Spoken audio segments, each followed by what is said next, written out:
Hello Beth, it is the 1st of February, which is totally weird. I still have my calendar up from last year. Still says December on it. Oops! As you can see, I've rearranged a little bit. My bed is no longer by the window because it is really cold up here and that wall is really poorly insulated, which makes it hard to stay warm when we sleep. So I'm over here now by the wall that doesn't go to the outside. So it's not half as cold as that wall is. It's a whole lot better. I find it funny that you faked out your tattoo today because of something that I did this week. This one is not fake. So,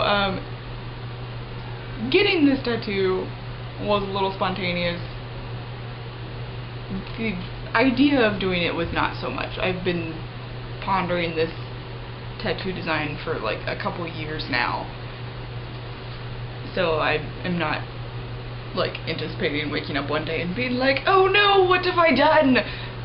But I definitely like wasn't planning on it happening this week.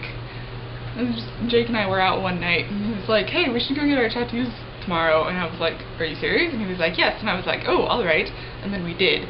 And so I got it here and he actually got the same design but like back here, and it was actually reasonably inexpensive for a tattoo and only took like 10 minutes, but it was like horrendously painful at the time.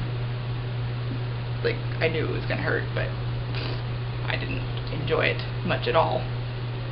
But it only took a few minutes, and the nice thing about getting a tattoo is that it hurts for a couple seconds while the needle's in your skin, and then as soon as it's not, it like doesn't hurt anymore. So it's like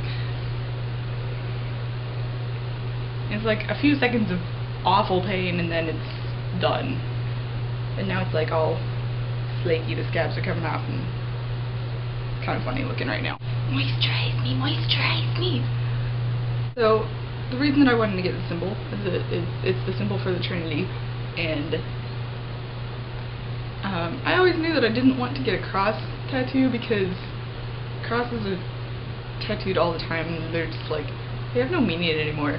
But I got the Trinity symbol and I got it on my right arm because I'm right-handed, and so this way, stuck my finger in the Vaseline again on accident.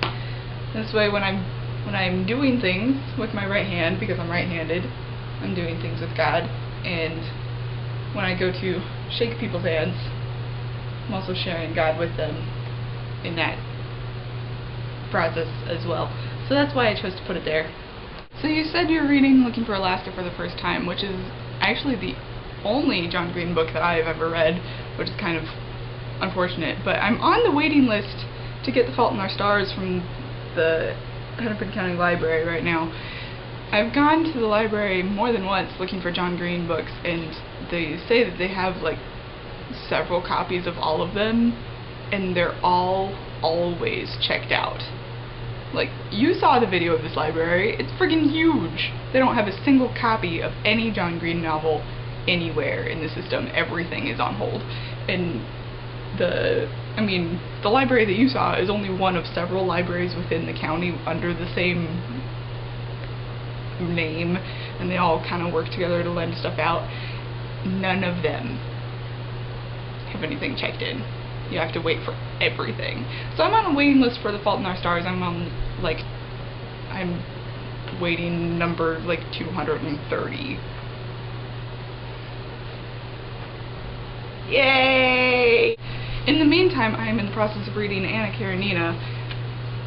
Incidentally, I'm not entirely sure that's how you say it. That's my best guess, I think.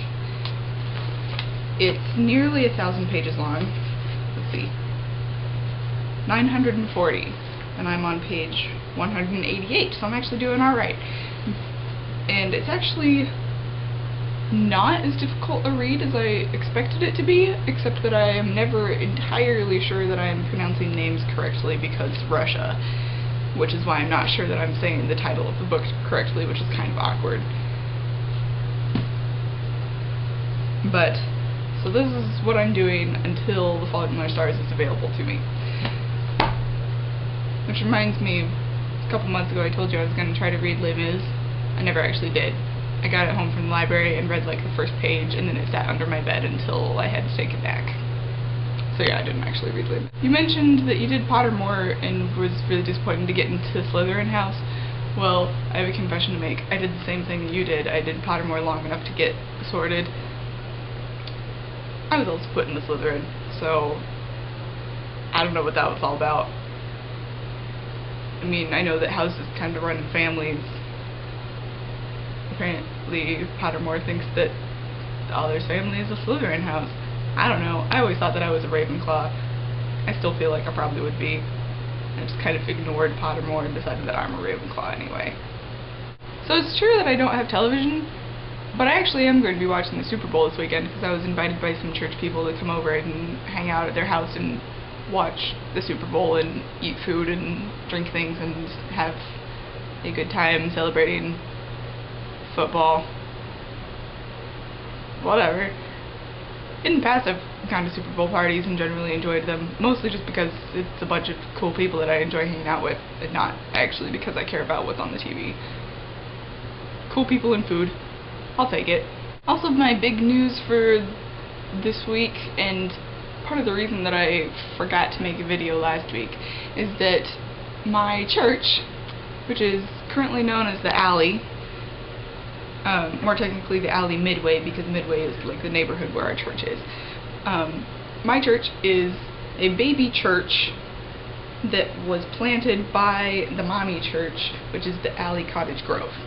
And our big news right now is that the Alley Midway is going to be splitting off from the Alley Cottage Grove and becoming its own church. We're not going to be a baby church anymore. We're growing up and, quote, moving out of the house, as being kind of phrased these days, I guess. I don't know.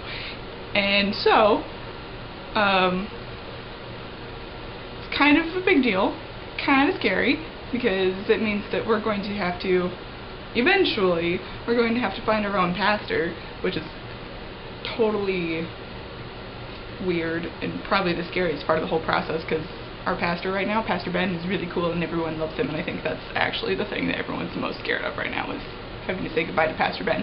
But he's not leaving for another, like, several months, so he's still sticking around for a little while. But we're going to do that. We've also been in the process of coming up with a new name, and just, like, I don't know, it's kind of weird and kind of a big deal that we're not going to be the baby church anymore. We're going to be our own church. And so this decision was first, well, the idea was first seriously discussed a couple weeks ago at a board meeting, and I happened to hear about it like right after this meeting happened, because I was with Jake, who received a phone call from Doug, who is our site leader at the Alley Midway, and he's like, "Hey Jake, guess what's happening?" And Jake's like, "Oh Rachel, guess what Doug just told me?" And I was like one of the first people to know about it, apparently. And so then, when was it? Not this last weekend, but the weekend before was the first time they talked about it actually in church, when it's like, "Hey, this is what we're talking about doing, we're going to have a meeting and like decide whether or not this is actually what we want to do." And so Monday night of last week, we had a big meeting, about 20 people, that Doug, our site leader, got together, and he's like, "You are the people that I consider to be my kind of inner ring of helpful people." And Jake and I were invited, which was kind of nice. We were like, "Hey, Doug likes us, that's cool." But I guess I shouldn't be surprised, because Jake helps out with church all the time. But we were at this meeting where we all got together and talked about, hey, this is what's going on, and should we do this, and what would that process look like?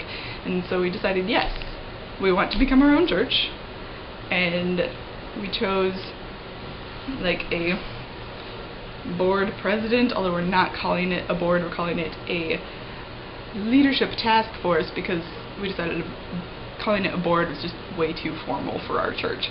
But our board president is this guy named Matt, who's only like 25, 27. He's only like a couple years older than me, so it's kind of cool. And he's been an elder at our church for a few years now, and he's like only in his mid-20s, and he's an elder. Just goes to show how cool this guy is. And so we did that, and then on Friday, which was the day that I was supposed to be making a video and forgot, we had a smaller meeting. There were only 6 of us there, and again, I was invited to this thing mainly for my artistic skills. I'll get to that in a second. We got together on Friday to have a meeting to talk about church names, and the reason they wanted me there was because they want me to design the new logo for the church. And since we're no longer part of the alley, we have to come up with our own name. So we're talking about, probably, I feel like at least 90% decided that we want to be called Warehouse, and where is spelled W-H-E-R-E, and it's referring to that one Bible verse that says, where 2 or 3 are gathered in my name, there I am with them. And so I'm like designing this little logo that looks kind of like a house, and let me just go get it. See? Warehouse. Ta-da! So that's a thing. That's our big exciting news right now, that our church is growing up. Oh, it's getting so big. Anyways. So yeah, that's my big news for now, and I'm going to wrap this up because I'm getting hungry. I haven't eaten in a while, and yeah, so that's all. Bye.